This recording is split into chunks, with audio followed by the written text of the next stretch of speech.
Oi pessoal, meu nome é Jennifer, sou professora de História e hoje vamos retomar falando sobre a proposta integracionista de Lisboa.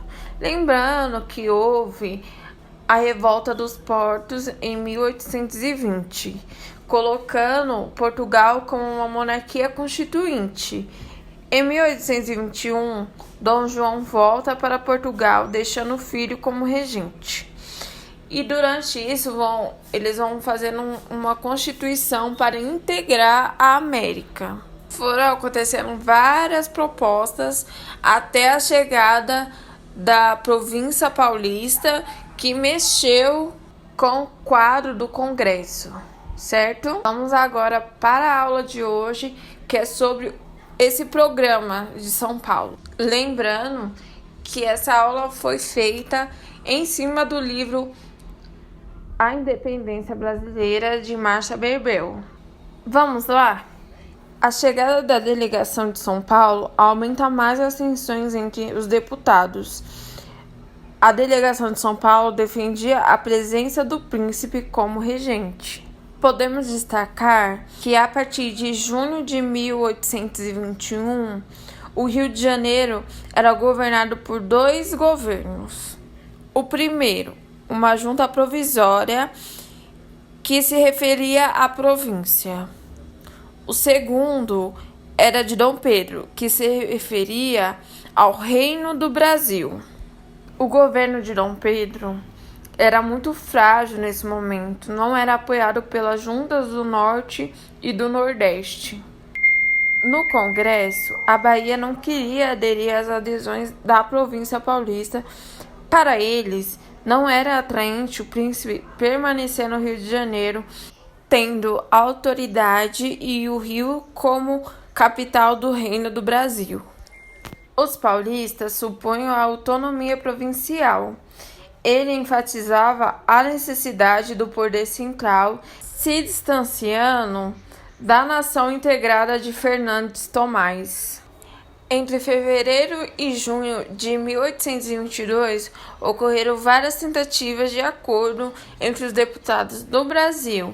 Uma delas, que fez acelerar a aproximação entre os deputados da Bahia, de Pernambuco e de São Paulo, que foi o envio de tropas para a Bahia em 22 de maio de 1822. Contra o voto da maior parte dos deputados brasileiros. Em junho de 1822, Dom Pedro convoca a Constituinte no Brasil. Nas sessões de 17 de junho, a inclusão de uma Constituinte no Brasil foi um dos itens defendido pelos deputados de São Paulo e aprovado por vários deputados do Brasil. No ato adicional, ele estabelecia um congresso reunido em Portugal e outro no Brasil. O Congresso do Brasil caberia legislar o que lhe dissessem respeito, especialmente as províncias e as leis publicadas e sancionadas pelos regentes. Para os portugueses, a proposta tinha um significado de separação dos dois reinos e fundação de uma outra nação, a nação do Brasil.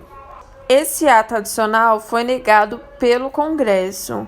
Um total de 87 votos vetou a delegação do príncipe e também a realização de uma constituinte no Brasil.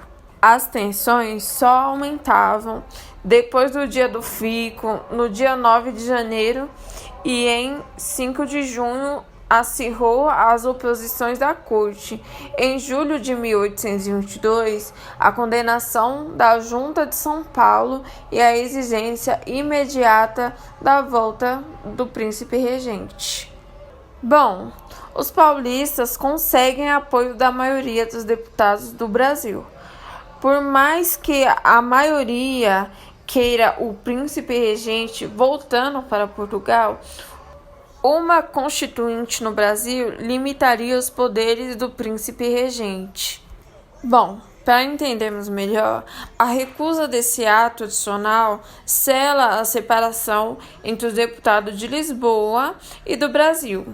Cada vez o programa de São Paulo era apoiado por outros deputados do Brasil, e para os deputados de Portugal, aquele plano era inadmissível, crescendo assim a antipatia entre eles. Bom, podemos observar que todas as tentativas de acordo entre eles eram negadas. Os debates seguiram formalmente até dezembro de 1822, mas a partir de junho, a separação entre eles dois era um fato incontornável. Bom, haviam pressões em todo lugar, na Bahia, Pernambuco, Rio de Janeiro. Em Lisboa, os comerciantes pressionavam os representantes para que tomassem uma medida mais enérgica diante daquela situação. A integração pela via constitucional não estava solucionando tensões e o envio de militares foi exigido. Fernando e Tomás se mostravam flexível às negociações sobre as autonomias das províncias, desde que a integração econômica seja garantida. Na visão de Tomás, essa seria a verdadeira forma de união. Pessoal, lembrando que a aula passada, pelas guerras napoleônicas, a vinda da coroa e a abertura dos portos a nações amigas, tudo isso causou uma grande crise em Portugal, já que uma grande parte do lucro de Portugal era um monopólio de comércio sobre o Brasil. Voltando, para Tomás, trata-se então de conceder grandes liberdades na organização política. Para ter boa relação comercial, esse pacto social deveria ser um pacto comercial. Bom, pessoal, essa foi a aula de hoje. A gente falou sobre a chegada da província paulista e como ela balançou o Congresso. Espero vocês na próxima aula. Até a próxima. Tchau, tchau.